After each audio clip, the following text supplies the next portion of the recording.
Semoga dengan Bapak keluarga juga itu sehat. ya Pak. Enak ya. Mohon Saudari Kaimala tidak share screen. Mbak Kaimala kayaknya share screen. Oh, bentar. Oh iya. Nah, ketahuan ya. Gimana Mas Widi? Boleh Ya, dimulai? silakan. Oke. Mohon izin Bang Helmi dan Pak Sony kita mulai Mohon acaranya. Saudari Kaimala tidak share screen. Assalamualaikum warahmatullahi wabarakatuh. Selamat sore Mbak yang ada di Jepang, selamat sore, dan yang ada di Indonesia, selamat siang. Karena mungkin masih jam 2 yang di Indonesia ya. Dan mungkin yang ada di negara-negara lain yang mungkin bergabung dari negara lain, selamat pagi, selamat malam, dan selamat siang juga. Terima kasih telah bergabung. Semoga kita semua sehat meskipun berada di tengah kondisi pandemi yang tidak menentu ini. Terima kasih sekali lagi telah bergabung teman-teman pada acara hari ini, yaitu acara hari ini adalah webinar dengan tema berkenalan dengan obligasi retail. Nah, webinar ini sendiri dipersembahkan oleh Ikanastan Chapter Asia Timur. Mungkin sedikit informasi bahwa Ikanastan Chapter Asia Timur ini adalah perkumpulan dari keluarga alumni kampus PKN STAN yang berada di kawasan Asia Timur, yaitu Jepang, Korea Selatan, dan Cina juga. Dan saat ini kami live dari Jepang. Baiklah, agenda kita hari ini akan diawali dengan keynote speech dari Ketua DPP Ikanastan, Bang Helmi, kemudian lanjut dengan pemaparan materi dari narsum utama kita, Mas Andi Ali, dan diakhiri dengan sesi tanya jawab. Baik, sebelum mulai mungkin saya ingin menyapa terlebih dahulu tamu-tamu kita pada hari ini. Bang Helmi, selamat datang. Terima kasih telah bergabung. Kebanggaan bagi kami ada Bang Helmi di sini. Kemudian saya ingin menyapa juga pembicara utama kita, Mas Andi Ali, sudah online dengan kami. Siap, Pak, siap. Mas Andi, oke. Mas Andi Ali selamat bergabung. Terima kasih nanti telah memaparkan materinya. Dan yang selanjutnya saya ingin menyapa juga Bapak Akase Keuangan KBRI Tokyo, Pak Sony Surahman. Selamat sore, Pak Sony. Pak Sony? Di mute. Sore Mas. Ya.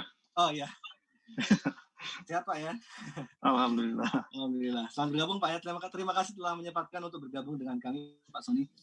Dan yang selanjutnya adalah saya ingin menyapa Ketua Ikanas Asia Timur yang baru, Ikanastan Chapter Asia Timur yang baru, yaitu Mas Widi Wibawa dari Hiroshima University. Mungkin Mas Widi nanti akan sedikit dua patah kata dari Mas Widi. Silakan Mas Widi.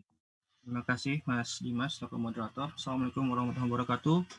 Selamat pagi, siang, malam, dimanapun kita semua berada. Yang saya hormati, Bang Helmi selaku Ketua Ikanas, Pak Sony selaku Atas Keuangan, dan semua sahabat Ikan Asia Timur semua.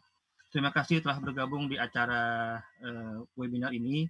Insya Allah acara ini merupakan acara perdana di kepengurusan 2020-2021 di tengah suasana pandemik yang melanda hampir semua negara di dunia ini. Mudah-mudahan acara ini bisa membuka sedikit wawasan kita mengenai nanti materi yang akan disampaikan oleh Mas Andi Ali, yaitu tentang obligasi retail, di mana salah satu tujuan negara untuk menerbitkan obligasi ini adalah untuk salah satunya untuk membantu menambah defisit, terutama akibat adanya pandemi ini. Sekali lagi terima kasih dan mohon maaf apabila nanti di dalam berlangsung acara terdapat kekurangan-kekurangan. Mudah-mudahan kita akan bertemu lagi dalam kesempatan di materi-materi yang baru. Terima kasih, Mas Dimas. Assalamualaikum warahmatullahi wabarakatuh. Waalaikumsalam warahmatullahi wabarakatuh. Baik, terima kasih Mas Widi, dan tidak lupa juga bersama Mas Widi ini rombongan dari Hiroshima, ada PPI Hiroshima dengan Ketua Mas Firman ya. Mas Gilang. Mas Gilang, sorry. Mas Gilang, selamat sore Mas Gilang. Terima kasih telah bergabung bersama dengan PPI Hiroshima. Terima kasih atas kerjasamanya Mas Gilang. Ya, baik. Sebelum kita mulai acara hari ini, mungkin saya ingin memperkenalkan diri terlebih dahulu. Saya sendiri adalah Dimas Chandra Purnama yang akan memandu webinar pada hari ini sebagai moderator.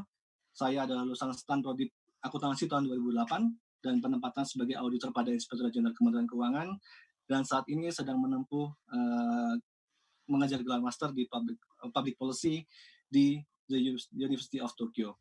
Baik, sebelum kita mulai, mungkin saya akan sedikit membacakan terlebih dahulu tata tertib webinar pada hari ini. Yang pertama adalah peserta harap mematikan terlebih dahulu fitur audionya. Yang kedua, peserta dapat menggunakan fitur chat untuk bertanya kepada narasumber. Ataupun yang ketiga, peserta dapat juga menggunakan fitur raise hand jika akan bertanya secara langsung, dan host dapat menampilkan video penanya secara live nantinya. Baik, itu tatip webinar kita pada sore hari ini. Oke, sebelum kita mulai, mungkin agenda hari ini akan dimulai dengan keynote speech oleh Bang Helmy. Tapi mungkin sebelum kita ke Bang Helmy, saya ingin sedikit menyampaikan CV beliau. Meskipun hampir semua dari kita sudah mengenal Bang Helmy. Sedikit ya Bang Helmy, mungkin semoga nggak salah ini CV-nya. Bang Helmy Yahya adalah lulusan dari PKM STAN, baik dalam program Diploma 3 dan Diploma 4, dan beliau memegang gelar Master of Professional Accounting dari University of Miami, Florida, dari Amerika Serikat.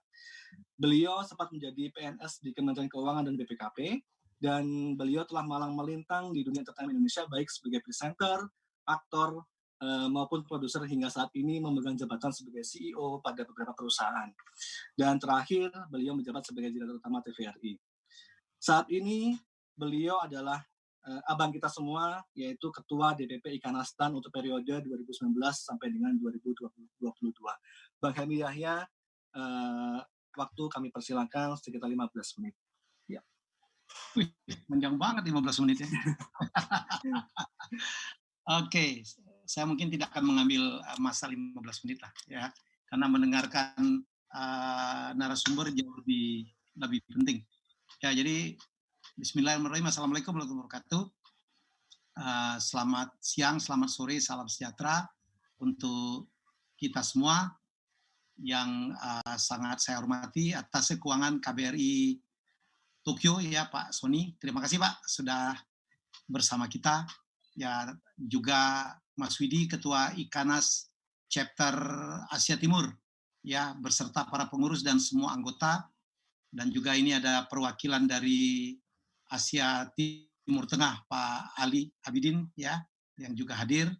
Dari teman-teman dari PPIH, jadi saya diminta untuk, mungkin bukan ini mungkin sebagai pengantar saja, saya atas nama Ikanastan, ya, mengucapkan terima kasih atas diprakarsai dan dilaksanakan acara ini.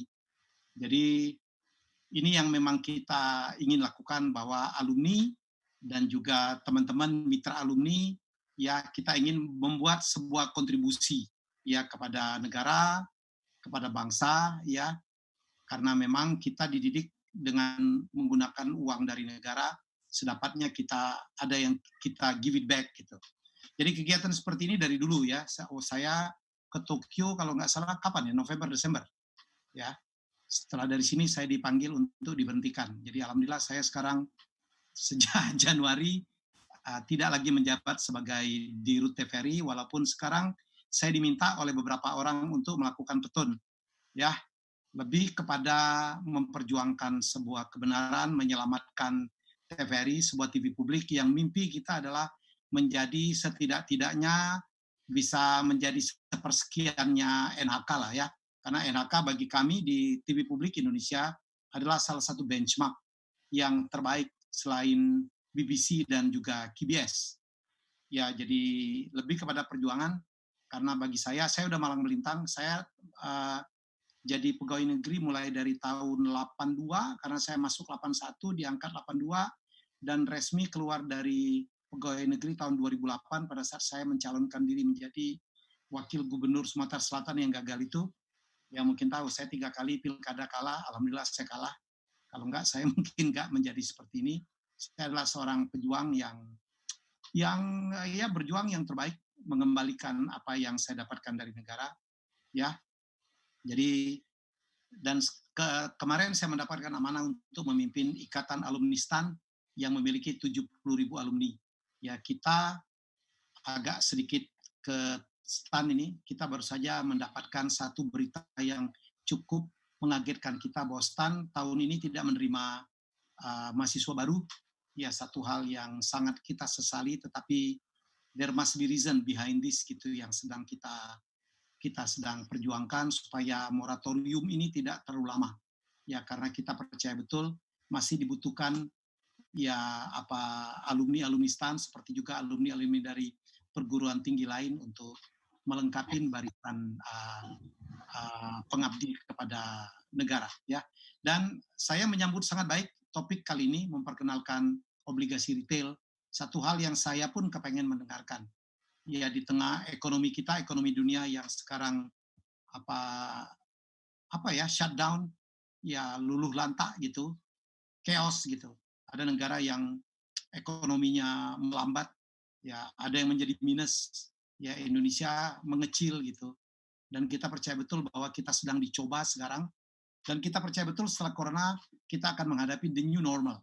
Ya, oleh karena itu hal-hal yang baru, hal-hal yang barangkali adik-adik sekalian lihat dari selama adik-adik mendapatkan pendidikan tinggi di negara manapun, ya terutama di Jepang, barangkali bisa kita pelajari untuk kita, ya ada hal yang bisa kita terapkan barangkali di Indonesia atau untuk memperbaiki situasi yang berada di Indonesia.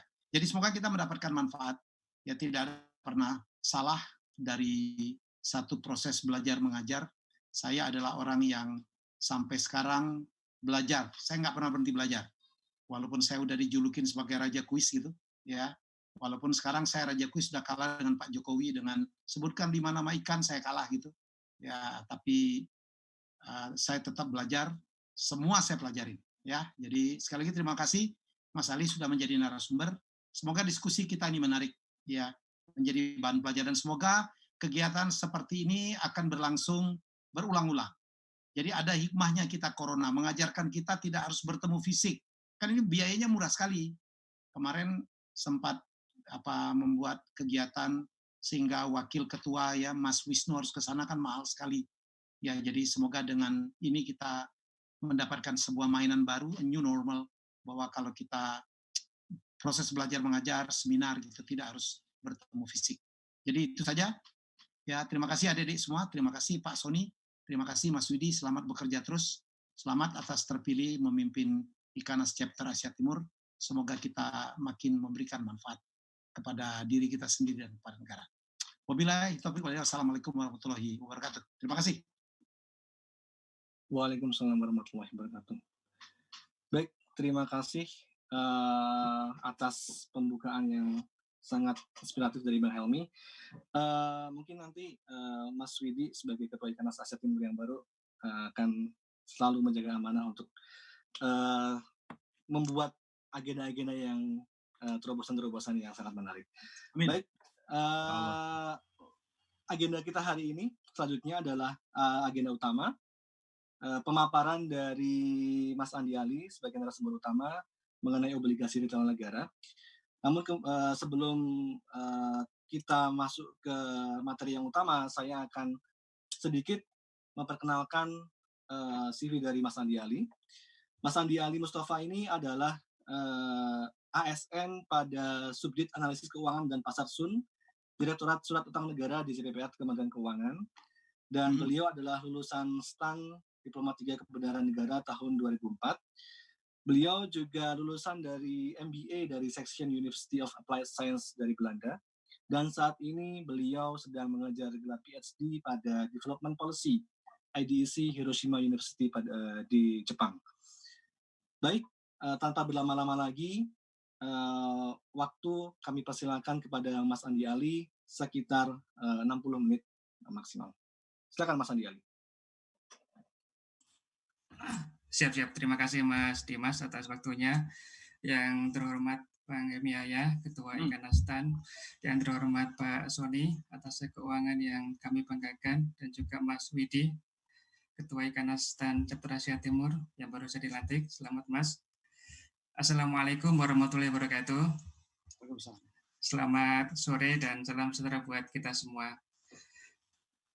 melihat dan mendengar opening speech tadi yang disampaikan oleh Bang Helmi, jujur saya jadi tahu-tahu bergetar nggak cuma karena pengen segera untuk bertambah semangat ya untuk berkontribusi pada negara ini, tapi juga karena grogi Bang. Jadi takut mengecewakan teman-teman yang habis dari speaker pertama ke speaker kedua, wah kok speaker keduanya kayak gini gitu kan ya. Tapi insya Allah saya akan semaksimal mungkin untuk tidak mengecewakan teman-teman semua yang sudah meluangkan waktunya untuk join bersama kita di sore hari ini. Semoga apa yang kita nanti diskusikan membawa nilai-nilai positif yang bisa kita amplifikasi kepada saudara kita, kepada orang-orang di sekitar kita, sehingga bisa berkontribusi menjadikan masyarakat di sekitar kita menjadi masyarakat yang lebih baik dan melalui krisis ini dengan baik. Semoga, amin. Nah, sedikit menambahkan tadi yang disampaikan Mas Dimas, sedikit perkenalan juga, bahwa saat ini sebelum saya bergabung di Hiroshima University, saya diberi amanah untuk di Direktorat Jenderal salah satu unit eselon 1 yang mungkin tidak populer di antara masyarakat Indonesia itu. Jadi buat teman-teman semua yang di luar Kementerian Keuangan mungkin sangat mengenal sekali yang instansi namanya yang pajak, terus ada yang bea cukai gitu kan ya. Nah kalau misalkan teman-teman sedikit sharing aja. Jadi di Kementerian Keuangan ini ada bagian-bagian yang bertugas untuk mengkolek dana dari masyarakat, teman-teman dari pajak, teman-teman dari bea cukai. Ada juga bagian-bagian yang mendistribusikan dana dari masyarakat, teman-teman dari Direktorat Jenderal Anggaran, teman-teman dari perbendaharaan, dan lain-lain. Nah, apabila pengeluaran lebih besar daripada pendapatan, itu kan ada gap. Nah, disitulah peran kami di unit eselon kami yang bekerja untuk menutup gap itu gitu kan. Jadi kadang-kadang kalau kenalan gitu kan ya mungkin teman-teman, wah dari mana? Kementerian Keuangan, pajak, oh pajak. Dari mana? Bea cukai, oh bea cukai. Dari mana? DJ PPR, DJ apa? Jadi untuk mengulangnya aja agak susah gitu kan ya. Tapi nggak apa-apa. Semoga aja walaupun susah diingat, tapi kontribusi kami bisa tetap diingat gitu. Nah, sedikit pembukaannya seperti itu. Baik Bapak Ibu dan teman-teman semuanya. Sebagaimana tadi sudah disampaikan bahwa pada sore hari ini kami sedikit ingin sharing tentang obligasi.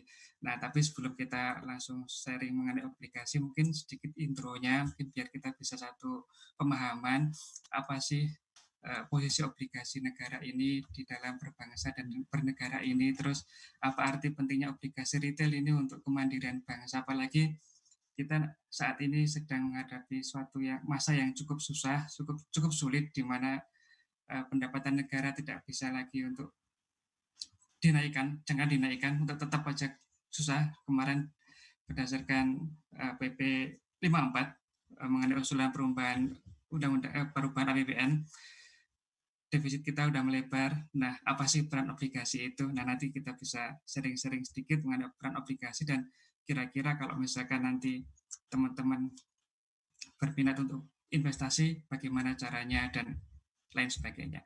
Baik, tanpa berpanjang kalam, mungkin sedikit sharing intronya untuk pemahaman kita bersama. Teman-teman sahabat ikan nastar yang kami cintai semua, pada tahun 1940-an, mungkin kalau teman-teman ingat, sesaat setelah beberapa pertempuran berlangsung di Eropa, itu kan Nazi berhasil menguasai beberapa negara tetangga dia, Polandia, terus turun ke selatan ke arah Belanda dan Belgia dan lain sebagainya.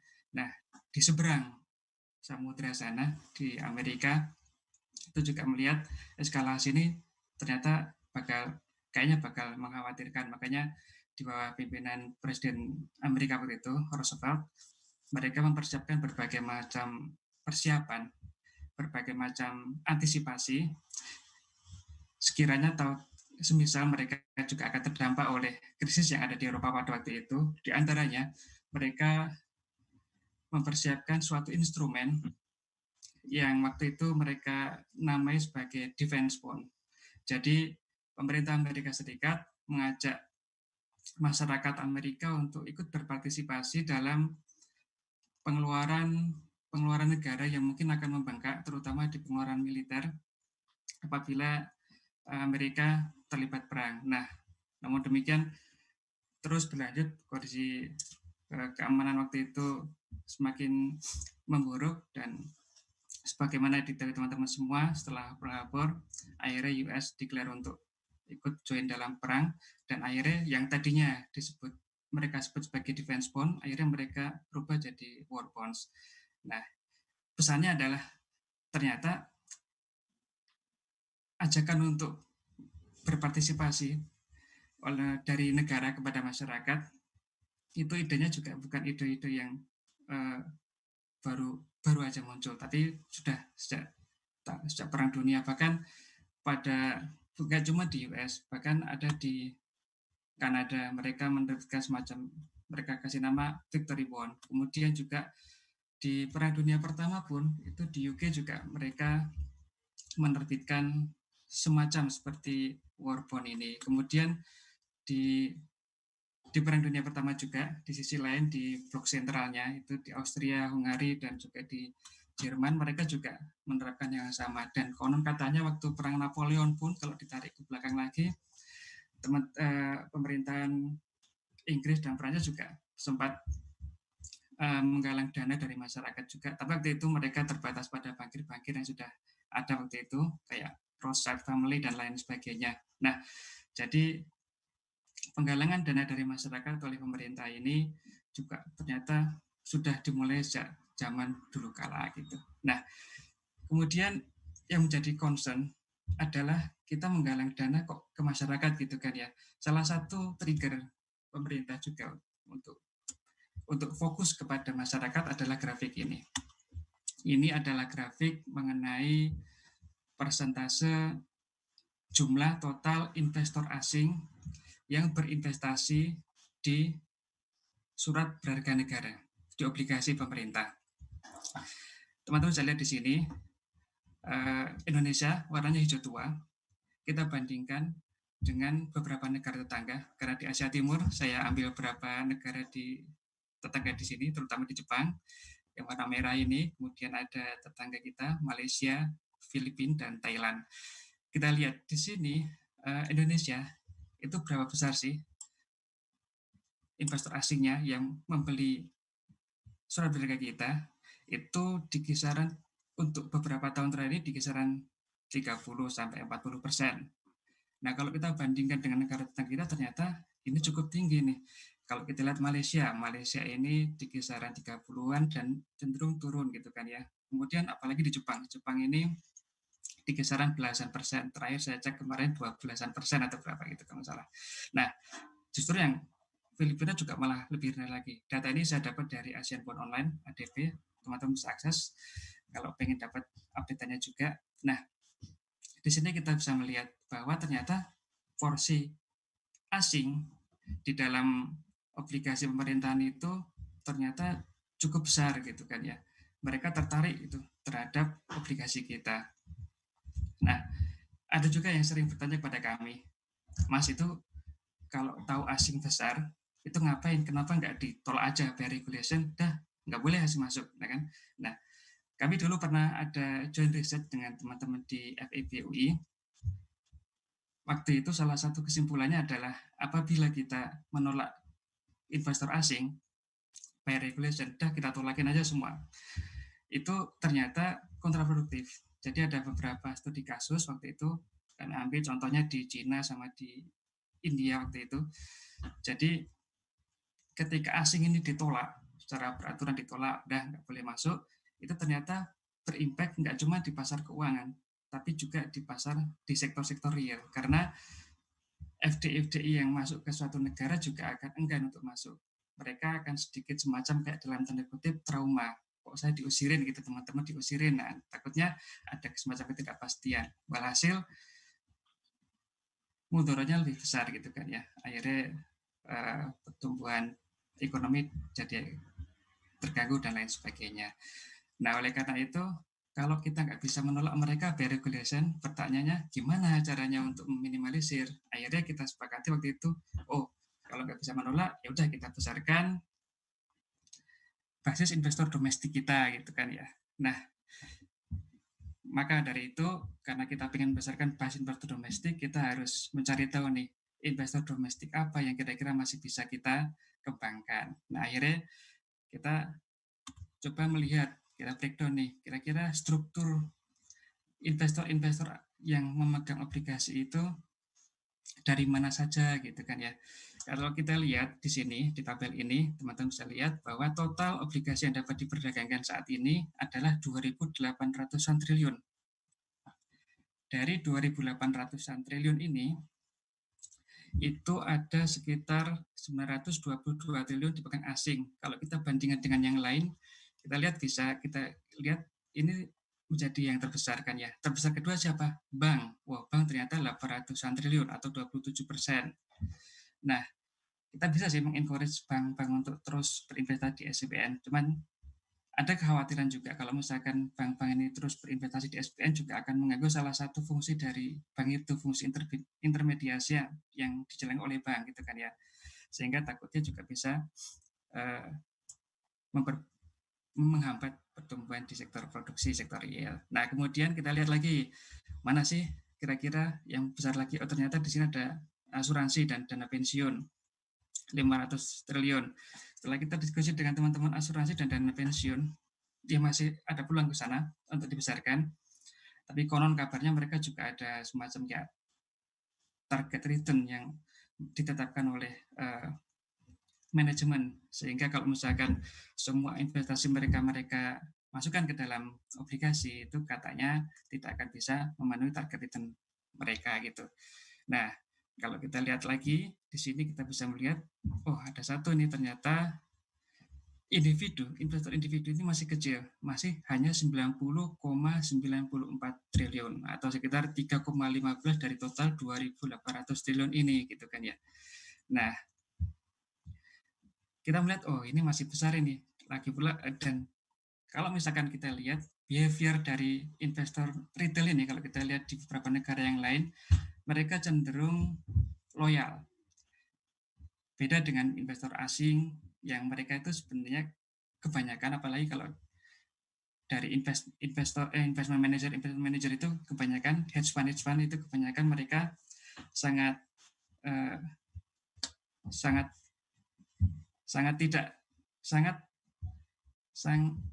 sensitif terhadap kondisi keamanan, terhadap kondisi stabilitas ekonomi di tempat mereka investasi. Jadi kalau misalkan Indonesia ini ada sedikit goncangan aja obligasi mereka dalam bentuk rupiah ini, suplai rupiah akan naik. Kalau suplai rupiah akan naik, kemana-mana nih dampaknya kan rupiah melemah dan lain sebagainya. Nah, beda dengan investor individu. Kalau investor individu ini berdasarkan studi kami di beberapa negara yang lain, walaupun gonjang-ganjing negara cukup mengkhawatirkan, kebanyakan mereka tetap loyal, tetap mau memegang obligasi yang mereka miliki. Sehingga apabila obligasi yang ada itu masih tidak berlebihan suplainya, itu diharapkan harganya pun tidak akan drop begitu jauh. Nah, itulah mengapa kami coba untuk mendalami lagi kira-kira apa sih yang bisa kita lebih lanjut dari investor individu. Apalagi kalau kita lihat data dari Bank Indonesia, di mana kalau kita lihat data dana pihak ketiga, jadi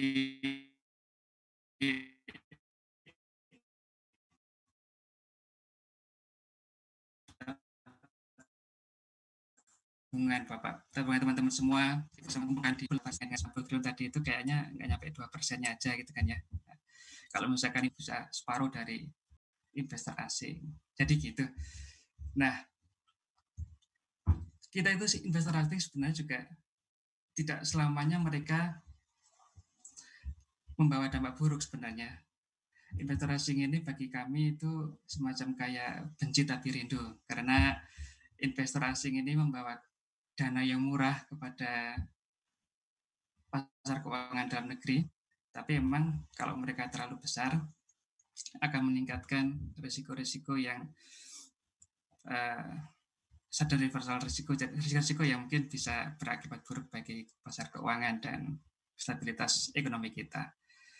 Nah, itu kurang lebih mengapa kita fokus ke investor ini. berhasil untuk kita terbitkan dengan jumlah yang besar juga, ini akan menekan ketergantungan kita terhadap sumber-sumber pendanaan dari luar negeri. Nah, mungkin itu jadi gambarannya mengapa mix antara SUN, antara obligasi, antara SBN. Apa sih hubungannya? Bahwa obligasi itu adalah bagian dari surat berharga negara.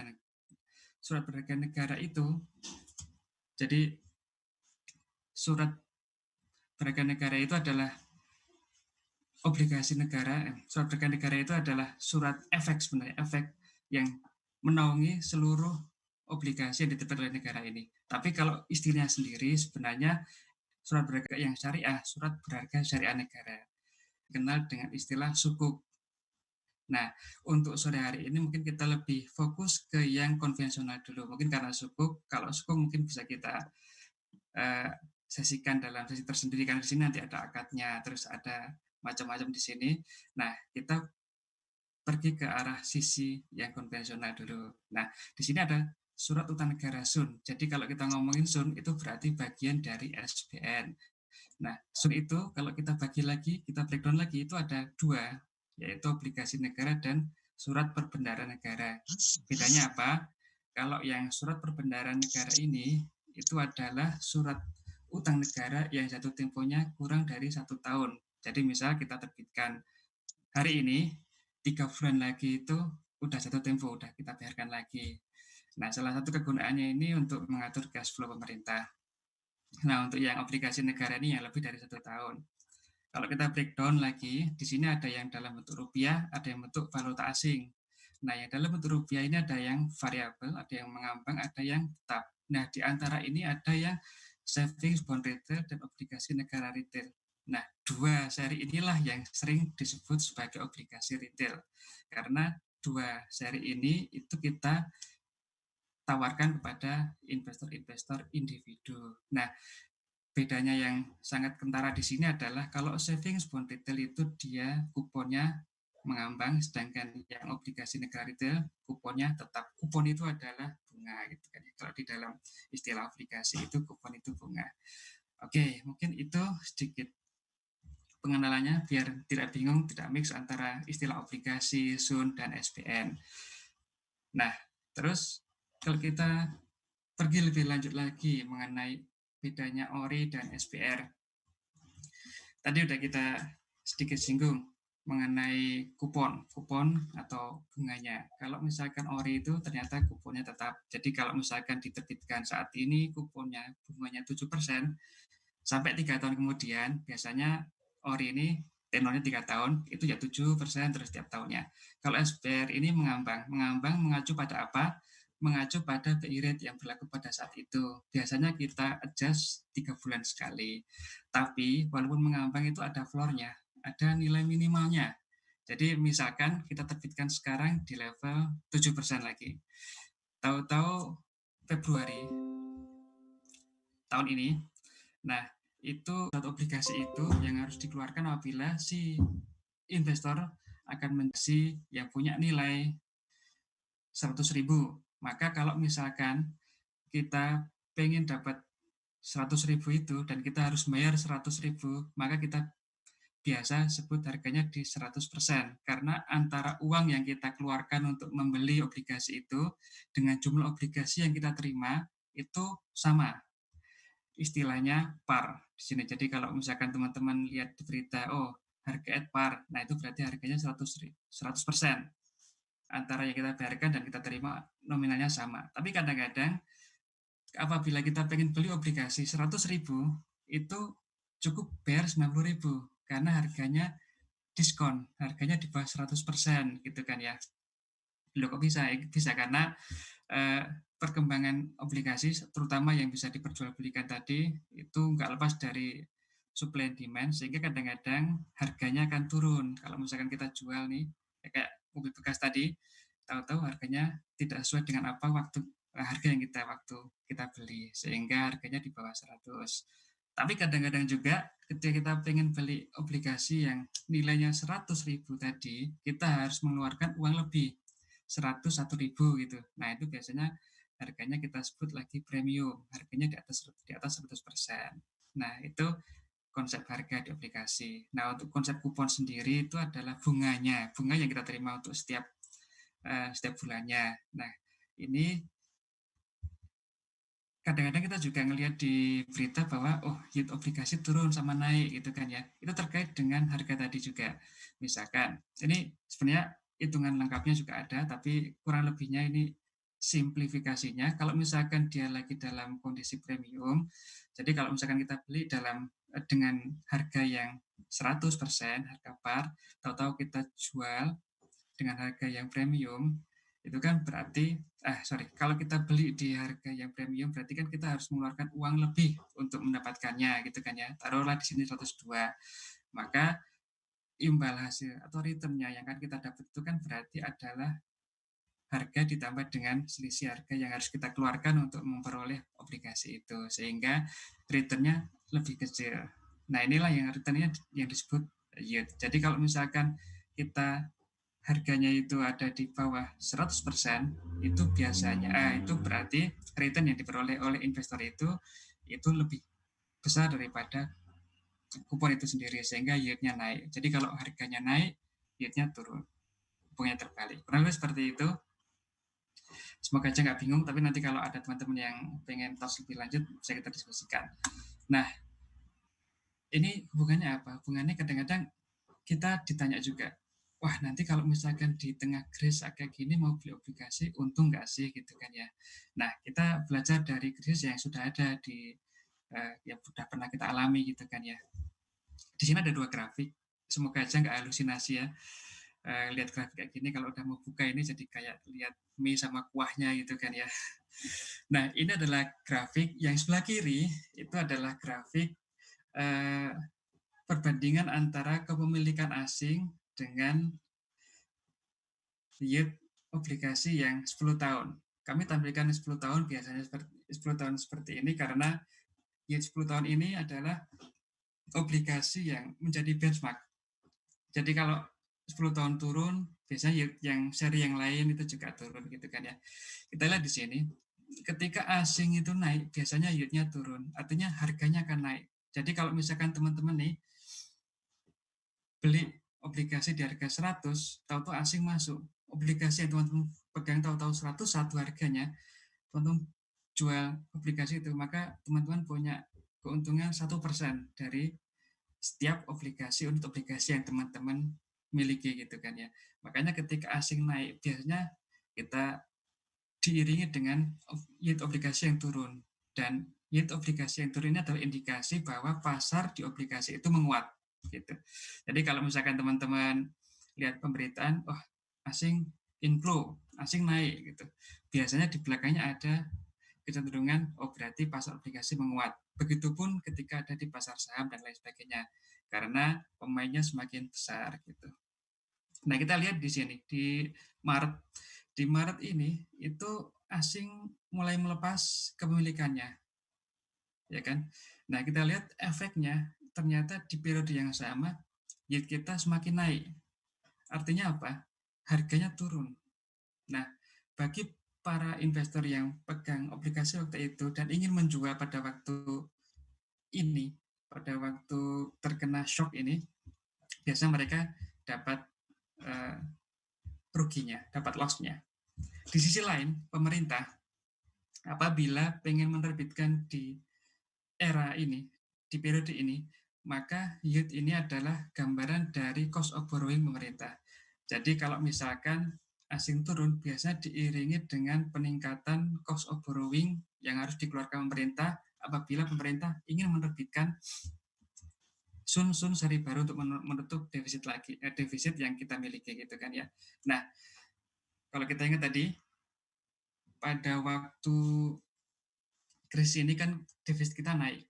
Nah, kalau misalkan asing ini akan terus turun, maka ketika kita menerbitkan obligasi baru, berarti ada tambahan-tambahan cost of borrowing yang harus ditanggung oleh pemerintah dalam rangka untuk menutup defisit itu.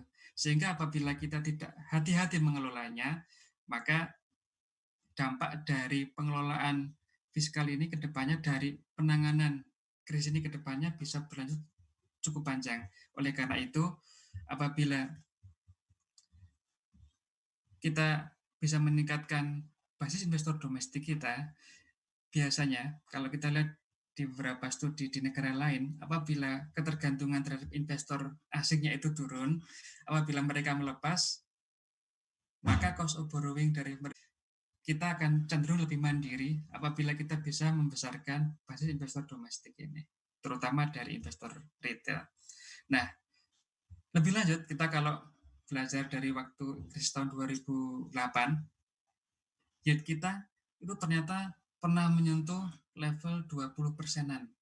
Jadi teman-teman bisa bayangkan waktu itu apabila kita pinjam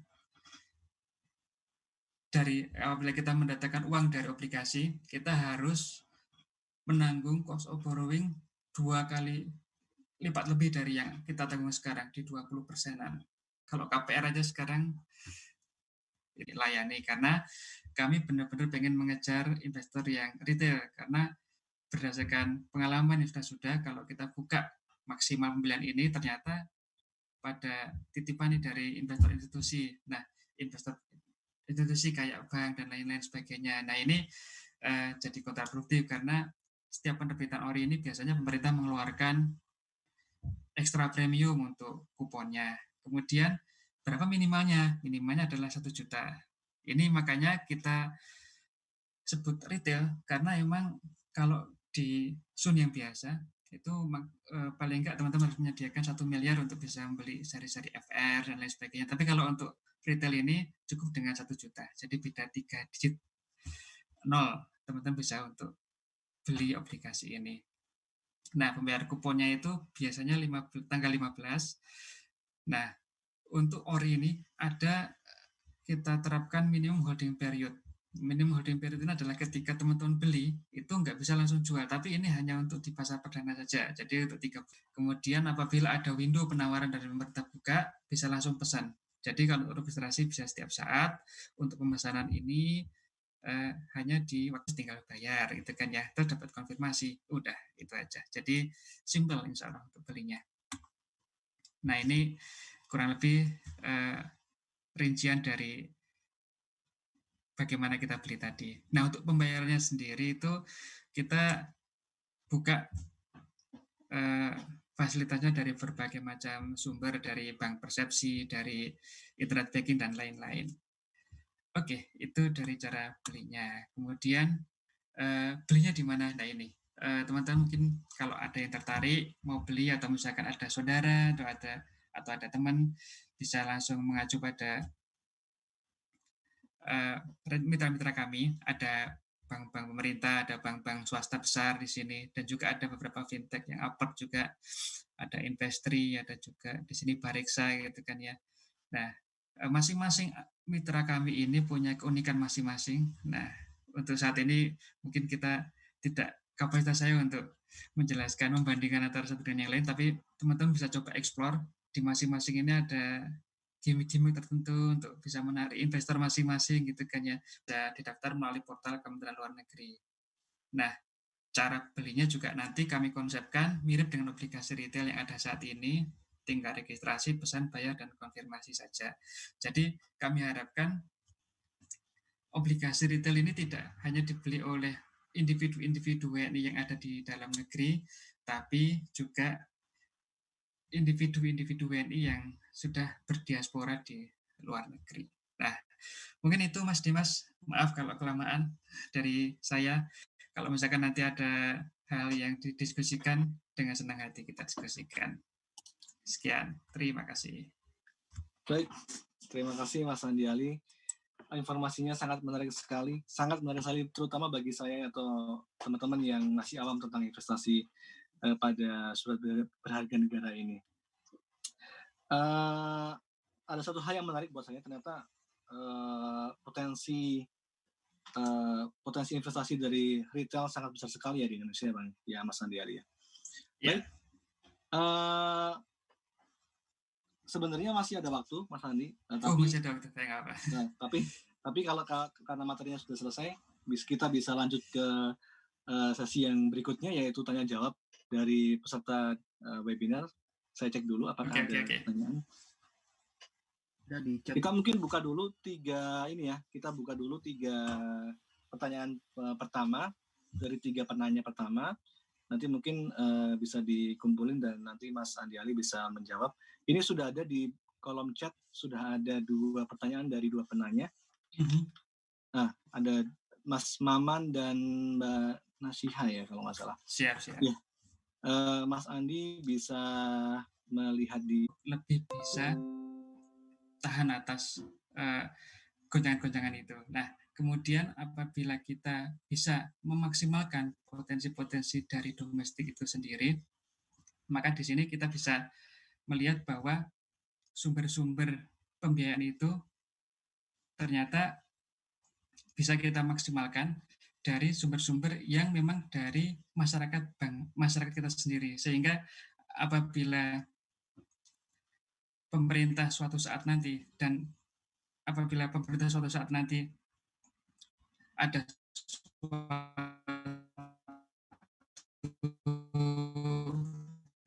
hal yang ini program prioritas yang perlu dialokasikan dan lain sebagainya, apabila investor domestik ini sudah cukup besar, itu relatif akan bisa mengcover kebutuhan-kebutuhan pendanaan itu tanpa meningkatkan potensi-potensi yang bisa tidak positif yang bisa kita dapatkan apabila kita menggantungkan pembiayaan itu dari luar negeri. Sehingga apabila ada tambahan defisit misalkan untuk pemenuhan program-program pemulihan ekonomi nasional, apabila kita punya cakupan ceruk dari investor domestik yang besar, maka kita bisa memaksimalkan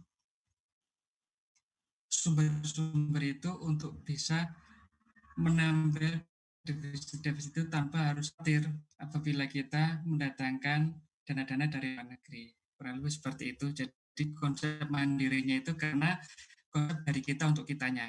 Jadi bisa menambah ketahanan dalam fiskal financing tadi. Kemudian untuk ori atau sukuk yang dijual di bank itu terbataskah? Kalau yang dijual di bank itu sebenarnya adalah yang dari pemerintah sendiri. Jadi kalau kita lihat, kalau di pasar perdana itu kita punya target tertentu. Dan ini sangat tergantung dari kondisi kebutuhan pembiayaan itu. Kadang-kadang kita menargetkan 10 triliun, maka kita jual, kita sebar ke semua bank-bank itu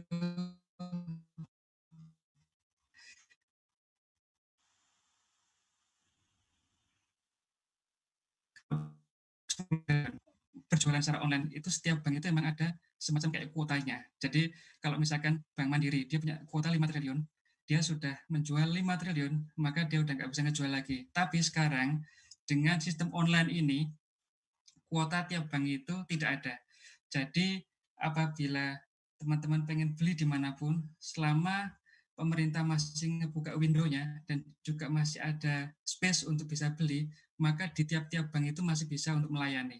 Jadi tidak lagi ada kuota untuk tiap bank, untuk tiap perusahaan sekuritas yang jadi mitra kami. Jadi untuk pasar perdana seperti itu. Tapi kalau untuk yang pasar sekunder, yang dijual tergantung dari yang dimiliki oleh bank itu, gitu kan ya. Karena ketika di pasar sekunder, kalau yang ori itu juga bisa dibeli oleh investor institusi.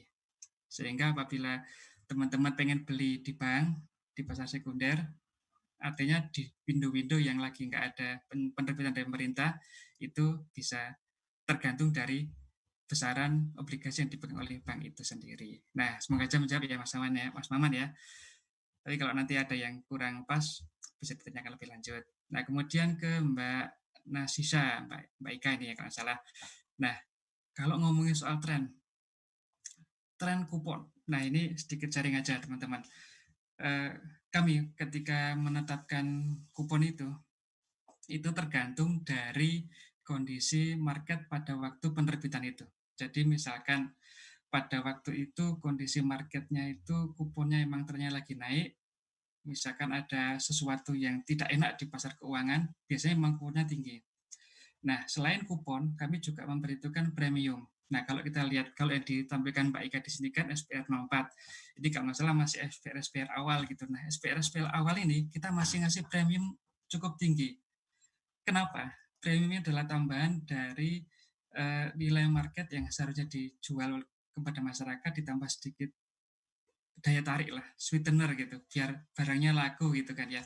Nah, SPR 04 ini masih SPR awal, di mana SPR ini masih belum begitu familiar di masyarakat. Nah, oleh karena itu, biar agak sedikit menarik pembeli, biasanya di SPR awal itu premium cukup tinggi. Cuman karena kedepannya, karena ini sudah semakin laris, semakin familiar, biasanya premiumnya diperendah, sehingga rate-nya semakin tinggi. Nah, kedepannya seperti apa? Kedepannya itu akan sangat tergantung sekali dari kondisi suku bunga kita. Nah, kalau kita lihat kondisi market saat ini di pasar keuangan, tadi sempat kami tampilkan, di akhir tahun maupun di awal tahun ini itu sedikit turun tren suku bunganya, tren yield kita. Nah, tapi ketika ada COVID yang positif terkonfirmasi, yield-nya naik. Ada kemungkinan nanti ke depannya ORI sama SPR kemungkinan itu bisa lebih tinggi daripada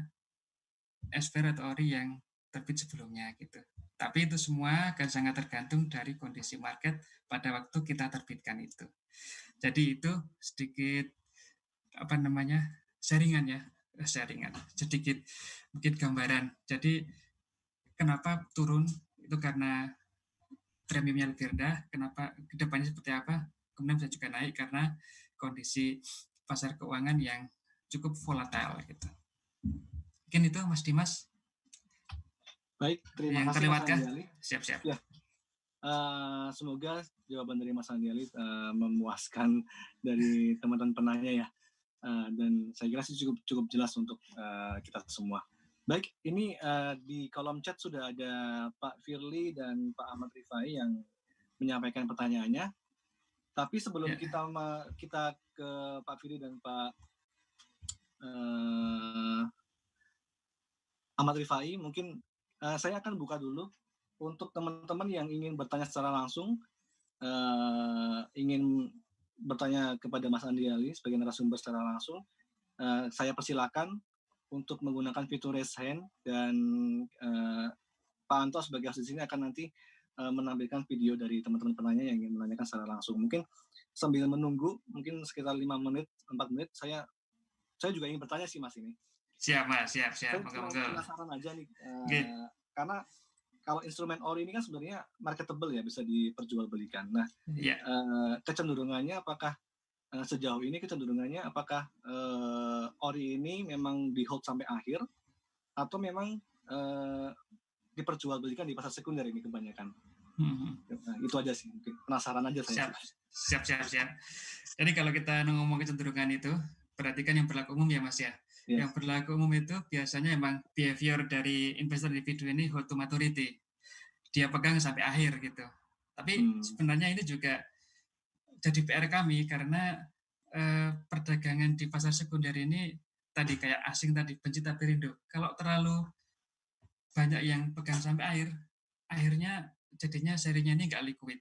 Akhirnya karena nggak liquid, maka biasanya kalau kita jualan ORI di pasar perdana itu harus ngasih premium yang lebih tinggi lagi, karena ini barang kalau misalkan kita mau jual kok susah cari tandemnya gitu kan ya, sehingga cost of borrowing pemerintah jadi lebih tinggi. Jadi kami kalau misalkan ada seri-seri yang nggak liquid seperti ini, sebenarnya kita mengencourage teman-teman investor itu untuk mulai mendagangkannya gitu. Nah di sisi lain kalau terlalu banyak didagangkan, tapi sebenarnya juga kami sangat senang sekali apabila ada teman-teman yang hold to maturity, karena kalau hold to maturity itu biasanya pasarnya lebih stabil gitu kan ya. Jadi ada dua sisi tadi Mas Dimas. By nature, behavior dari investor individu itu hold to maturity, tapi kalau fiturnya sendiri sebenarnya bisa didagangkan, sehingga apabila Mas Dimas pengen mendagangkan pun bisa. Tapi untuk saat ini memang relatif kalau misalkan Mas pegang ORI sama Mas pegang FR, itu akan lebih gampang cari tandemnya itu kalau Mas pegang FR.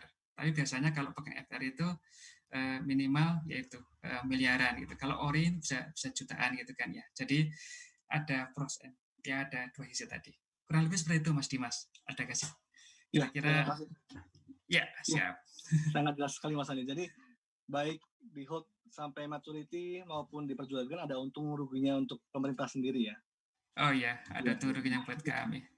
Tapi Ya. yang jelas kalau misalkan dari investor itu akan sangat tergantung dari investor itu sendiri. Jadi makanya kalau misalkan kita investasi itu tadi muhasabah dulu lah sebelum investasi ya kan. Dan kalau misalkan saya ditanya juga kadang-kadang kalau misalkan Mas ini lebih enakan beli emas atau mau saya ini kan juga pengen buka usaha.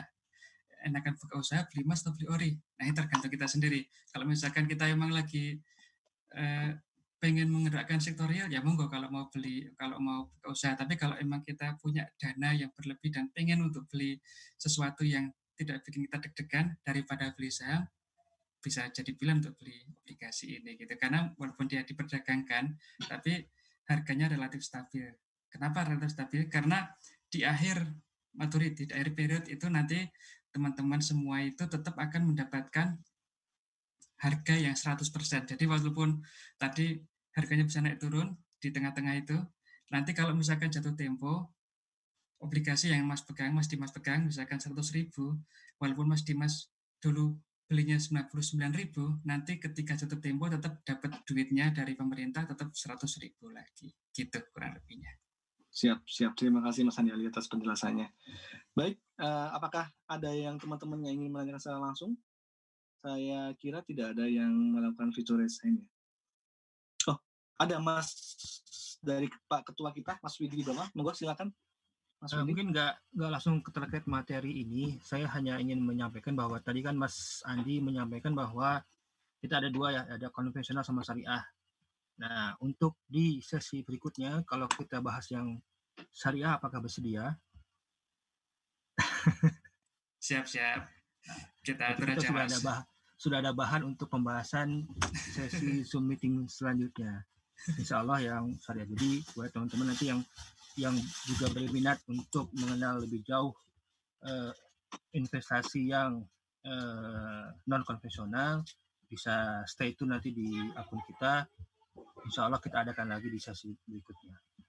Mungkin gitu aja Pak Moderator. Terima kasih. Ya, terima kasih Mas Widi. Catatan untuk Mas Andi Ali ya, mungkin nanti dia beri amanah lagi untuk berikutnya. Baik, sebelum kita ke Pak Ahmad Rifai dan Pak Firly, dari teman-teman PPI Hiroshima, Mas dari Mas Gilang dan teman-teman PPI Hiroshima, apakah ada pertanyaan? Kalau ada pertanyaan silakan disampaikan. Mungkin nanti sambil menunggu kita kembali ke kolom chat ya, Mas Andi Ali ya. Jadi di sini ada dua penanya dari Pak Ahmad Rifai dan Pak Firly. Dari Pak Ahmad Rifai, beliau menanyakan yang pertama, dari mana pemerintah membayar kupon dan pokok pinjaman. Dan yang kedua, tahun ini kalau nggak salah pemerintah mengeluarkan global bond, bagaimana mekanisme bond tersebut, gitu ya. Kemudian yang dari Pak Firly, ada dua pertanyaan juga. Yang pertama adalah terkait dengan profil investasi moderat, sepertinya Sun bisa jauh lebih menarik dari deposito reksadana Indonesia di luar negeri. Karena politik luar negeri yang saya jalankan adalah manifestasi dari Bang Helmi, ada dari struktur APBN kita, memang seakan-akan kalau kita bayar pokok itu kita bayarkan dari penerbitan kita lagi. Cuman kedepannya kita harapkan kalau misalkan Indonesia ini semakin mandiri, Indonesia semakin bagus lagi dalam mengkolek penerimaan baik dari sisi pajak dan pendapatan yang lain, diharapkan nanti bisa semakin mengurangi pokok dan kupon ini yang bisa kita bayarkan langsung dari pendapatan kita dari APBN yang sudah kita kolek dari masyarakat juga gitu kan ya. Kemudian kalau dari global bond sendiri, nah memang benar di awal tahun kemarin kita sudah 2 kali menerbitkan global bond. Global bonds ini itu adalah obligasi negara. Tadi kalau masih ingat teman-teman, ada yang dalam bentuk falas, itu yang kita pasarkan di pasar-pasar internasional. Di mana aja, itu ada, kalau yang di global bond ini ada di Asia, kami pasarkan, jadi kalau kami mau mulai memasarkan obligasi global bond ini dalam 1 hari yang sama, misalkan kita putuskan untuk masuk ke pasar internasional hari ini gitu kan ya, kita pasarkan pertama paginya itu kita dipasarkan di Asia, di Singapura, terus kita ke Hong Kong, Jepang gitu dan lain sebagainya. Kemudian sore-sore gitu menjelang sore-sore sampai malam itu kita pasarkan ke Eropa, di Frankfurt, di London dan sebagainya. Kemudian malam-malam itu menjelang tengah malam sampai menjelang tengah malam kita pasarkan di pasar Bursa Efek Amerika di New York. Nah, biasanya, yang kemarin itu adalah dalam bentuk US dollar, denominasi mata uangnya dalam bentuk US dollar. Terus ada yang lain nggak? Ada yang dalam bentuk euro dan dalam bentuk Japanese yen gitu kan ya. Di Japanese yen ini bahkan kita sudah menjadi isu rutin. Jadi kalau misalkan teman-teman lihat ada penerbitan samurai bond, itu berarti adalah penerbitan obligasi negara dalam bentuk Japanese yen yang kita pasarkan hanya di pasar keuangan Jepang gitu. Nah, itu yang sudah terbit kemarin itu adalah tadi pertanyaannya sampai ke gitu kan ya. Itu adalah obligasi yang dalam bentuk US dollar bertenorkan 10, 30 dan 50 tahun. Jadi itu kurang lebih gambaran dari global bond itu sendiri. Semoga memberikan gambaran teman-teman dan itu juga nanti didagangkannya secara internasional. Karena kita listingnya itu di Bursa Efek di beberapa lembaga listing internasional, maka didagangnya di internasional. Nah, kemudian dari Mas Firly tadi sempat nanya mengenai pandemic bond ya, kalau nggak salah ya Mas Dimas ya. Ya, saya tangkap. Semoga nggak salah. Nah, pandemic bonds ini adalah salah satu obligasi yang dalam masuk kategori thematic bond. Apa itu thematic bond?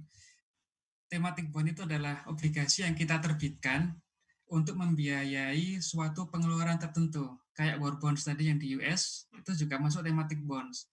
Nah, pernah nggak sih kita menerbitkan thematic bond seperti ini?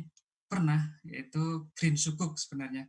Green Sukuk ini kalau nggak salah adalah obligasi yang kita terbitkan dalam rangka untuk mengurangi emisi karbon. Jadi ketika kita menerbitkan obligasi ini biasanya sudah kita siapkan mata anggaran penerimaan dan pengeluarannya sehingga ketika kita memperoleh anggaran itu kita harus mengeluarkan untuk program-program tertentu. Nah, itu juga mungkin yang kemarin sempat ada konsep pandemic bond di mana kita memasarkan kepada masyarakat suatu obligasi tertentu untuk kita masukkan dalam akun tertentu untuk kita keluarkan dalam rangka program-program tertentu. Tapi saya rasa keputusan pemerintah untuk membatalkan pandemic bond ini cukup bijaksana karena thematic bond ini itu bersifat tidak fleksibel. Kenapa? Karena pengeluarannya itu ini pendapat pribadi ya. Jadi pengeluarannya itu hanya tertentu pada program-program tertentu. Padahal kita tahu sendiri bahwa krisis yang kita hadapi sekarang ini cenderung sangat dinamis sekali.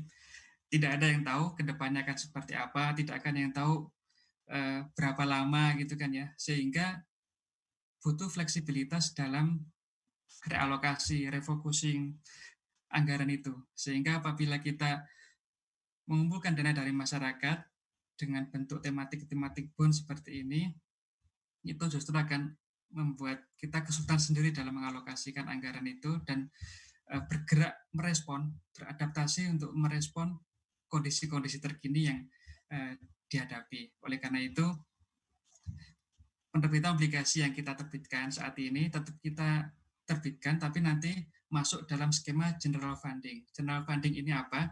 General funding ini jadi semua pemasukan obligasi negara itu masuk dalam satu baskom, satu rekening, gitu kan ya, rekening pemerintah itu. Nah, itu nanti akan dipecah untuk berbagai macam pengeluaran. Kurang lebih seperti itu konsepnya pandemic bond dan mengapa ini perkiraan dan mengapa juga pandemic bond ini dibatalkan gitu.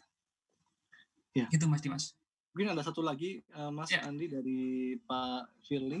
Oh iya. Mungkin yang pertama tadi terkait dengan profil inflasi moderat, sepertinya Sun ini jauh lebih menarik dari deposito dan reksadana. Apakah bisa disebut pendapatnya? Mungkin ini pendapat mungkin ya. Mungkin gimana tanggapan dari Mas Andi? Oke, siap-siap. Kalau dibandingkan dengan deposito dan reksadana emang ya kalau dari sisi returnnya kalau dari deposito dulu ya, dari deposito dulu, dari si returnnya itu biasanya memang lebih menarik obligasi ini, karena memang kita ketika menetapkan bunga itu selalu membandingkan tingkat bunga deposito yang ada di market, gitu kan ya. Dan juga kita pengen menarik minat dari masyarakat yang tadi kita gambarkan 5.800 triliun itu yang salah satu tertanam di deposito itu untuk bisa mau mengalihkan alokasi dananya untuk obligasi, berarti kan butuh sweetener, makanya kita sedikit kasih premium. Nah, kalau untuk reksadana tergantung nanti akan tergantung reksadananya dan tergantung dari profil investasi yang akan kita lakukan, gitu kan ya. Kalau misalkan pengen benar-benar investasi yang tidak pengen bikin jantungan, ya obligasi ini yang memang jadi pilihan yang cukup menarik untuk dipilih. Kurang lebih seperti itu, Mas Dimas. Baik, terima kasih Mas Andi. Semoga bisa menjawab pertanyaan dari teman-teman penanya. Kita masih punya waktu, ya. Jadi mungkin saya akan membuka sesi tanya jawab lagi untuk beberapa pertanyaan lagi. Monggo silakan jika ada teman-teman yang ingin bertanya secara langsung maupun ingin menyampaikan melalui chat, monggo silakan. Mohon izin Bang Helmi jika ada pertanyaan, monggo silakan disampaikan, atau Pak Sony mohon izin jika ada pertanyaan silakan disampaikan, atau jika ada yang ingin disampaikan. Dan sambil menunggu, mungkin dari teman-teman PPI Hiroshima juga, dari teman-teman Ikanas Asia Timur, maupun dari teman-teman Ikanas Pusat, silakan jika ada pertanyaan bisa disampaikan secara langsung maupun melalui chat. Sambil menunggu teman-teman yang ingin bertanya, mungkin saya ingin ada pertanyaan lagi, Mas. Siap, Mas. Lagi dari yang awam mengenai investasi. Jadi pemerintah ini kan membagi-bagi, ada ori, ada sukuk, ada yang lainnya. Nah, apakah masing-masing jenis surat utang ini mempunyai market sendiri-sendiri, ditunjukkan untuk market sendiri atau enggak gitu? Siap. Oke, Mas Dim.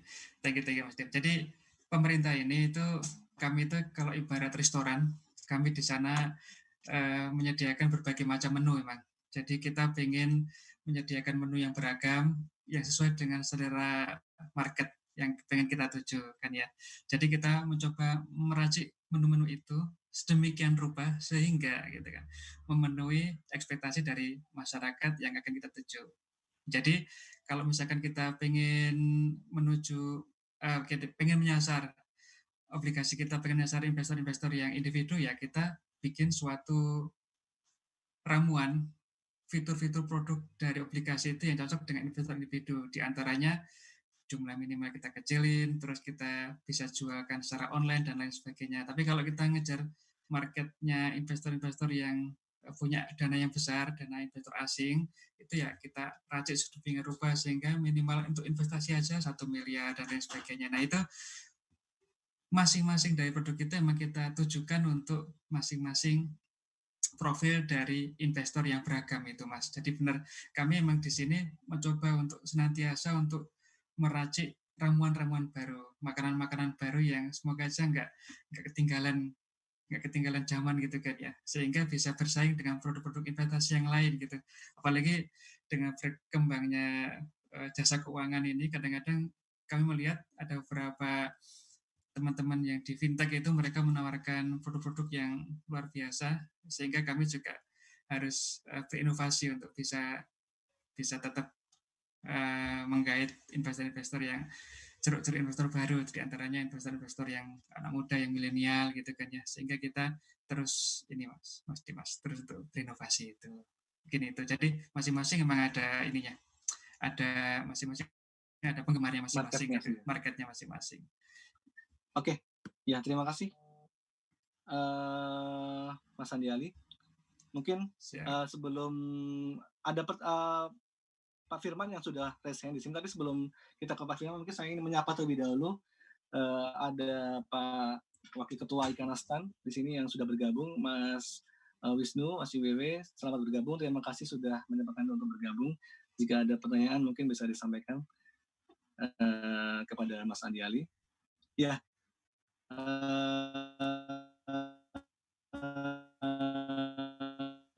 Mungkin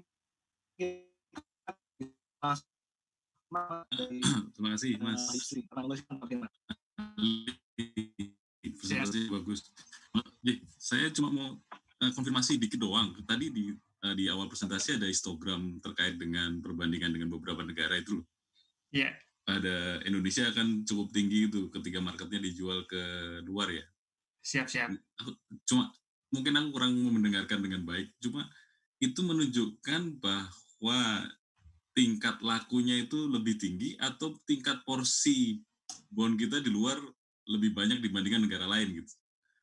Maksudnya lebih marketable Indonesia dibandingkan Jepang dan yang lain, atau memang porsinya Indonesia lebih tinggi? Cuma itu aja sih sebenarnya, konfirmasi doang. Membaca histogram tadi. Sorry, thank you. Siap. Terima kasih Mas Firman. Bisa langsung Mas? Ya, monggo silakan Mas. Oke, siap Mas Firman. Terima kasih pertanyaannya. Yang histogram yang di depan tadi itu merupakan perbandingan atas porsi kepemilikan. Perbandingan atas porsi kepemilikan obligasi negara yang dimiliki oleh investor asing, Mas Firman. Jadi obligasi ini adalah obligasi yang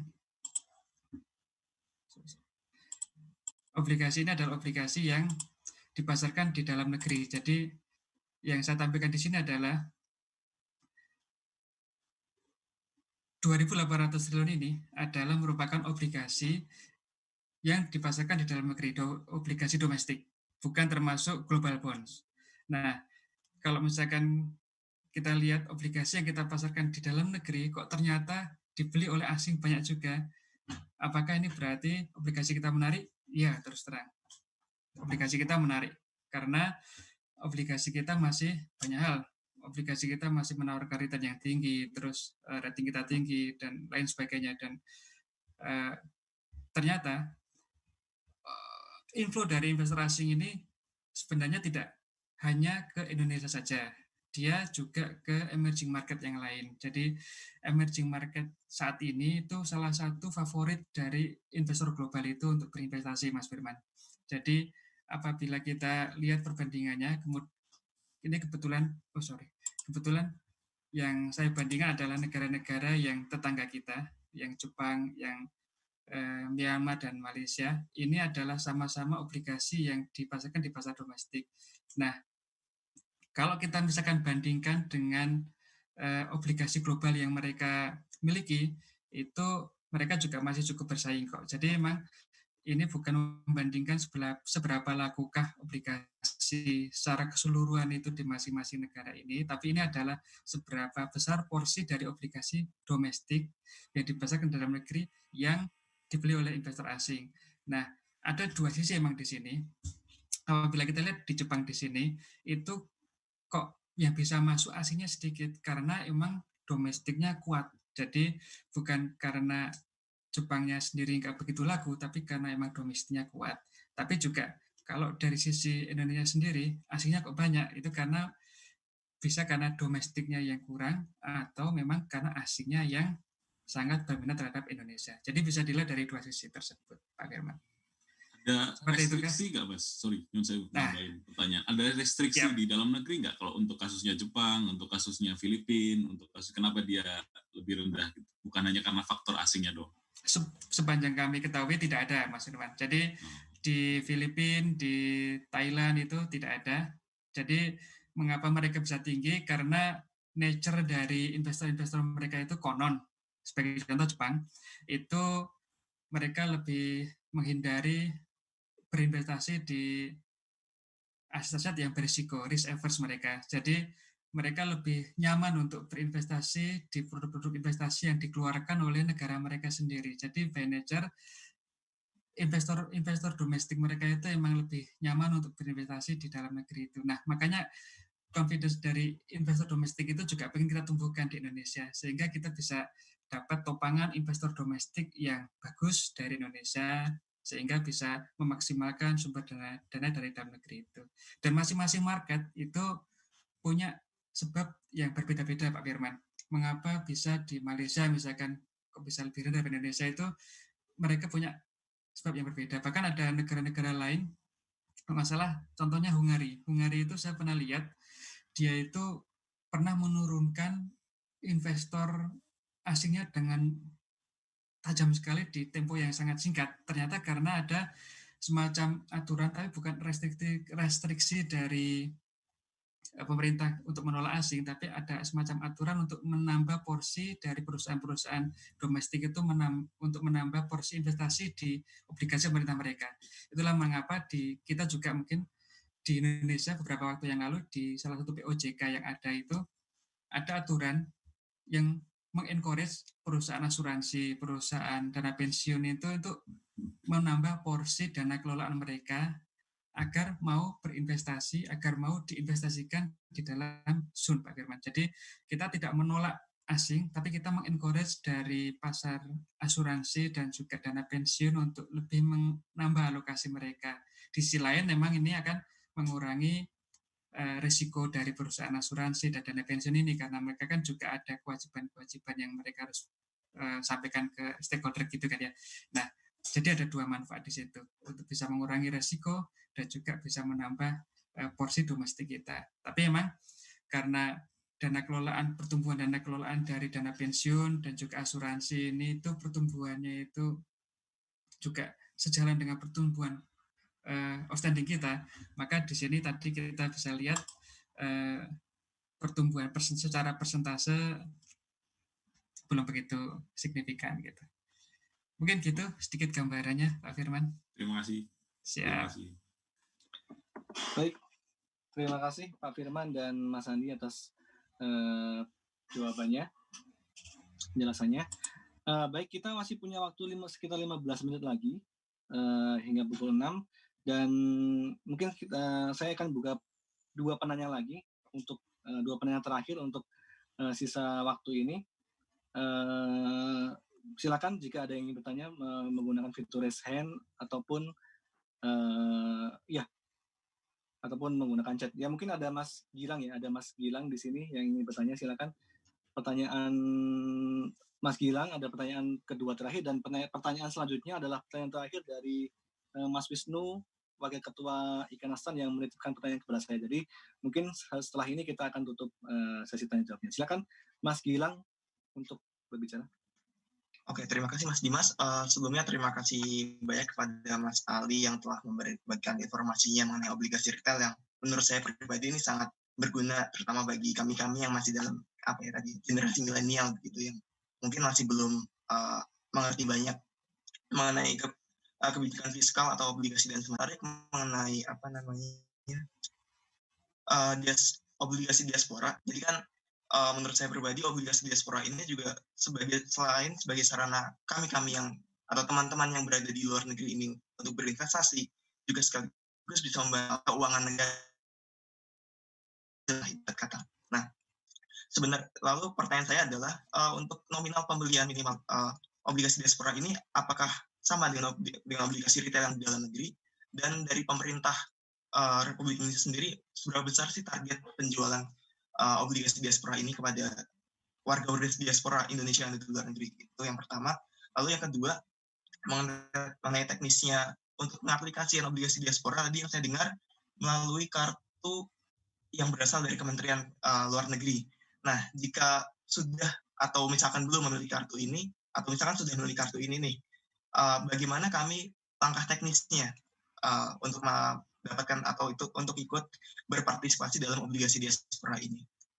Terima kasih.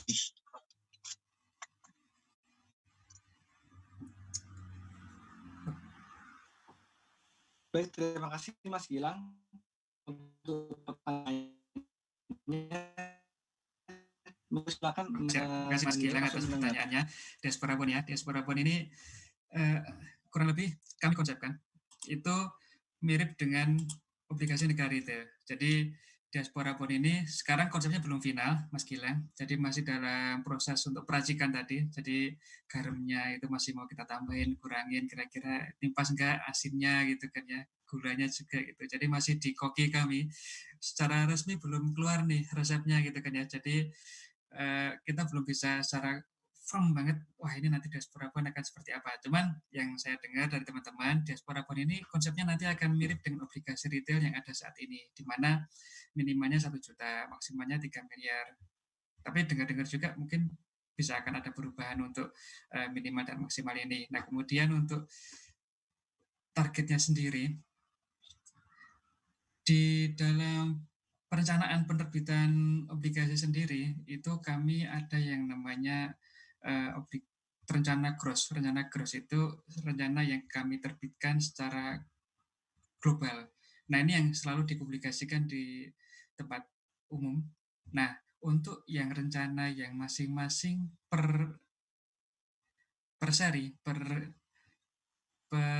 menu-menu tadi, itu tidak kita publikasikan biasanya. Kita kasih indikasi, tapi kita nggak publikasikan. Karena emang di situ ada faktor fleksibilitas yang pertama jelas. Karena misalkan kita taruhlah punya target nih dalam setahun, kita pengen menerbitkan obligasi 10 triliun. Nah, kita pengen memasarkan dari 10 triliun itu terdiri dari 2 triliun ori, dari 2 triliun sukri, dan lain sebagainya.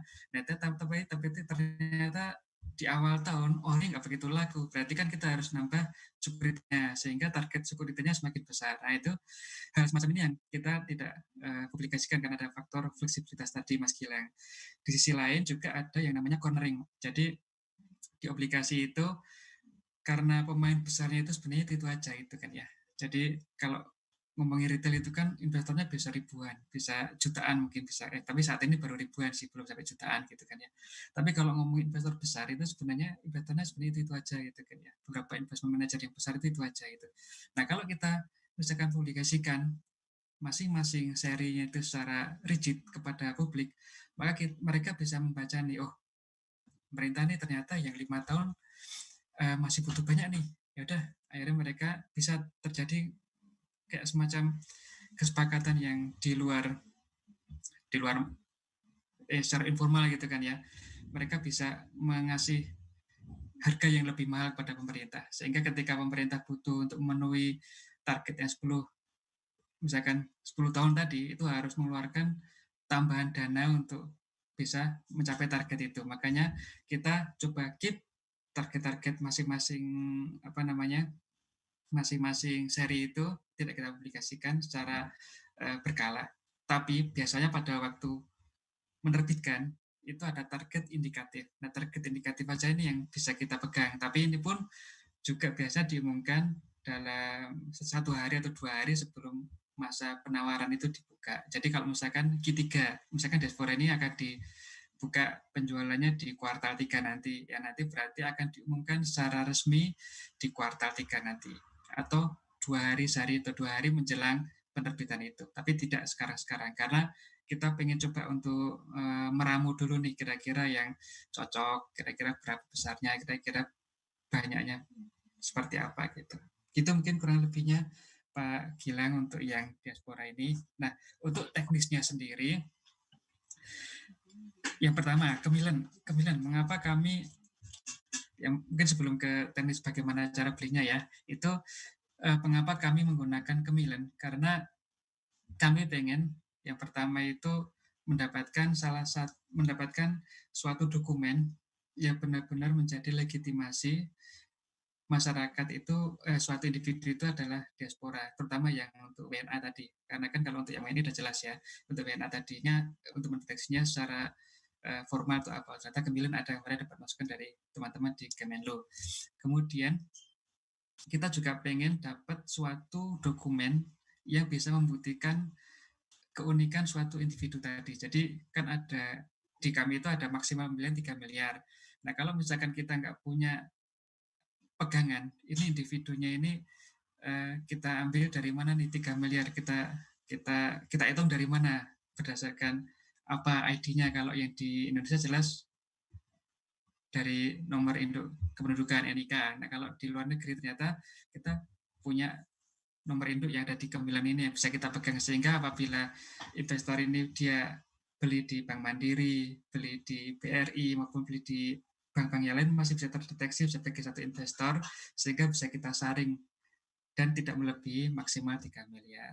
Itu yang terkait dengan kemilan. Nah, kalau udah punya kemilan seperti apa, sekali lagi konsepnya belum final, cuman yang ada di pembahasan saat ini, apabila misalkan Mas Gilang sudah punya kemilan, gampang aja, nanti tinggal buka aplikasi dari yang tadi saya sharing itu, mitra-mitra kami, itu pilih aja salah satu, nanti tinggal registrasi aja. Nah, registrasi, daftar, itu biasanya isiannya beda. Di kami sih sebenarnya cuma mensyaratkan beberapa item penting aja, kayak nama, NIK, tanggal lahir, dan beberapa informasi penting lainnya. Tapi biasanya di masing-masing mitra kami itu mereka meminta tambahan informasi, terutama apabila Mas Gilang nanti belum punya SID. Jadi selain kemilan, nanti juga perlu untuk bikin semacam single identification investor. Ini biasanya, ini yang mengeluarkan KSEI, berfungsi untuk apa? Berfungsi untuk menjadi semacam kayak nomor induknya investor di aplikasi ini gitu. Jadi nanti setelah kemilan selesai, registrasi, dapat SID, nah tunggu dulu. Habis itu setelah registrasi selesai, tunggu pengumuman pemerintah bahwa pemerintah memasarkan obligasi diaspora. Nah, begitu pintunya dibuka, baru beli. Ketika beli nanti Mas Gilang dapat semacam kayak notifikasi, kayak kode gitu kan ya, dari aplikasi yang Mas Gilang pilih tadi. Dari kode itu tinggal pergi ke ATM atau pergi ke bank atau yang lain, dan pokoknya sesuai dengan pilihan Mas Gilang, bayar, dan nanti akan dapat semacam kayak notifikasi kalau udah bayar. Nah, kalau udah dapat notifikasi itu, apakah sudah resmi? Belum, masih nunggu sampai masa penawaran itu selesai. Nah, kalau misalkan masa penawarannya sudah selesai, baru dapat notifikasi kepemilikan bahwa Mas Gilang udah confirm nih, udah punya obligasi sekian miliar. Nah, gitu. Kurang lebih seperti itu teknisnya Mas Gilang. Tapi intinya gampang sih, intinya registrasi, terus selesai registrasi bayar, nunggu masa penawaran, habis itu bayar, habis itu tinggal tunggu konfirmasi. Seperti itu kurang lebihnya. Baik, terima kasih banyak Mas Andi. Siap. Baik, terima kasih Mas Gilang dan Mas Andi Ali atas jawabannya. Baik, sebelum kita tutup sesi tanya jawab pada sore hari ini, mungkin satu lagi pertanyaan terakhir Mas Andi, dari ada titipan pertanyaan dari Mas Wisnu, Wakil Ketua Ikan Astan. Beliau berhalangan untuk gabung secara online karena kondisi tidak memungkinkan, mohon maaf. Jadi ada titipan dari beliau. Jadi ada kritik dari ekonom senior bahwa pelonggaran defisit dari 3% menjadi 5% GDP ini adalah skenario untuk memperkuat argumentasi bahwa Indonesia membutuhkan dana pinjaman gitu ya. Padahal ada, menurut beliau, ada beberapa cara lainnya untuk menanggulangi pandemi ini. Yang pertama adalah menggunakan SAL dan Silpa di Bank Indonesia. Yang kedua, penghematan pengadaan. Yang ketiga, menghentikan proyek infrastruktur besar. Dan yang keempat adalah negosiasi dengan para kreditor atas utang pokok dan bunga kita. Nah, apa tanggapan dari Mas Andi Ali atas kritikan dari ekonom senior ini? Gitu. Monggo Mas Andi. Siap, terima kasih Mas Dimas. Wah, luar biasa nih pertanyaannya. Gonggongnya emang ditaruh di belakang ya. Siap. Jadi, kalau ini kapasitas saya sebagai individu ya. Nah, kalau misalkan saya melihat sendiri, Mas Dimas, sedikit sharing aja buat teman-teman. Ketika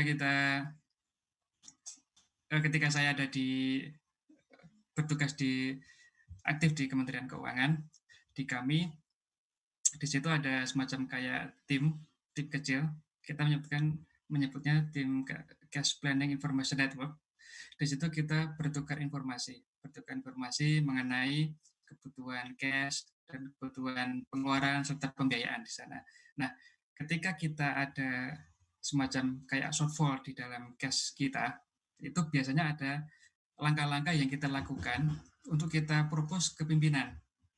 Langkah-langkah itu biasanya berupa langkah-langkah dari sisi, kalau misalkan pendapatan berkurang, langkah-langkah apa yang bisa kita lakukan? Itu dari sisi penyesuaian belanja, kemudian dari sisi pengadaan pembiayaan, kemudian dari sisi sumber dari pengadaan pembiayaan itu sendiri. Jadi di langkah-langkah itu sendiri, pengalaman saya, itu kita selalu berhati-hati dalam memilih opsi menambah pembiayaan, Mas Dimas. Karena dalam menambah pembiayaan ini, implikasinya itu tidak hanya menambah beban bunga kita, cuma juga akan menambah suplai dan juga tekanan di pasar keuangan. Sehingga sepengetahuan saya, untuk menambah pembiayaan itu melalui diskusi yang cukup panjang dan perhitungan yang benar-benar matang. Kami pernah dulu beberapa kali diskusi ketika memutuskan untuk nambah berapa triliun aja itu cukup alot sekali. Nah, dari pengalaman yang ada ini dan sekarang saya sudah tidak aktif di dalam unit itu, saya merasa yakin bahwa dengan penambahan defisit ini sebenarnya juga langkah untuk menambah penerbitan SPN ini merupakan salah satu langkah yang opsi-opsi yang sebenarnya sudah cukup dihindari oleh teman-teman. Tapi karena saya rasa karena kondisi yang saat ini sudah sedemikian mengkhawatirkannya, langkah ini akhirnya diambil. Kalau kita lihat beberapa kali konferensi pers pimpinan-pimpinan di Kementerian Keuangan sudah mencoba untuk meramu berapa besaran sal yang akan diambil, berapa besarnya SIPA yang akan diambil dari APBN, ya kan. Terus juga bagaimana mereka menyisir lemak-lemak yang ada di anggaran itu, penghematan yang ada di anggaran itu. Nah, untuk bernegosiasi dengan negara-negara lender pun juga biasanya itu memakan waktu yang tidak sebentar, dan ini melalui proses yang luar biasa rigidnya. Jadi kayak juga beberapa kali saya baca berita, jangankan di krisis ini, di dalam pengelolaan di waktu normal pun, apabila kita melihat bahwa ada kemungkinan pinjaman-pinjaman ini bisa kita sehatkan dari sisi jatuh temponya, dari sisi maturity-nya, itu kita coba untuk terus smoothing gitu kan ya, Mas Dimas. Jadi kalau saya pribadi kurang sependapat dengan pendapat tersebut, karena pilihan-pilihan yang ada di pemerintah saat ini itu merupakan pilihan-pilihan yang memang masih ada banyak yang debatable, pilihan-pilihan yang harus diambil yang di dalam kondisi-kondisi yang susah, yang perlu kita perhitungkan resikonya, yang saya rasa sudah sangat diperhitungkan dengan matang. Dan kalau misalkan kita lihat di dalam komposisi pembiayaan itu sendiri, kita bisa melihat bahwa di dalam komposisi pembiayaan itu juga kita tidak jor-joran untuk menambah porsi dari penerbitan falas. Walaupun kemarin ada tambahan falas, tapi itu juga inline dengan tambahan domestik kita. Bahkan kemarin juga pemerintah itu ada semacam kayak kerjasama dengan BI agar bisa menjadi kayak semacam standby bayarnya. Jadi kalau misalkan nanti ada kekurangan atau apa, BI juga bersedia untuk bisa mengcovernya. Jadi kalau misalkan kita dikatakan terlalu memprioritaskan penerbitan SPN ini, juga kayaknya kurang pas juga, karena memang di dalam setiap penerbitan SPN ini di belakangnya itu sudah ada beberapa kajian-kajian yang menyertainya gitu. Nah, itu kurang lebih seperti itu, Mas Dimas. Semoga aja memuaskan. Dan kalau misalkan jadi sedikit sharing juga, ketika kita menerbitkan suatu instrumen baru terutama, itu ada tahapan-tahapan yang kita harus lalui. Jadi di dalam tahapan-tahapan itu kami selalu mencoba untuk memperhitungkan beban lintas generasi, Mas Dimas. Berapa besar sih kira-kira nanti ketika ada tambahan SPN itu akan membebankan generasi kita sekian tahun gitu. Jadi kita juga memperhitungkan beban lintas generasi, walaupun nanti akan ada semacam adjustment di dalam eksekusinya, karena dalam pengelolaan obligasi ini itu kadang-kadang timing itu adalah suatu kunci untuk bisa mencapai target pembiayaan dengan cost of borrowing yang rendah dan di resiko yang manageable. Sebagai contoh, ketika saya melihat kemarin pemerintah memutuskan untuk menerbitkan obligasi negara falas di awal tahun, itu mereka mengejar timing sebelum krisis keuangan ini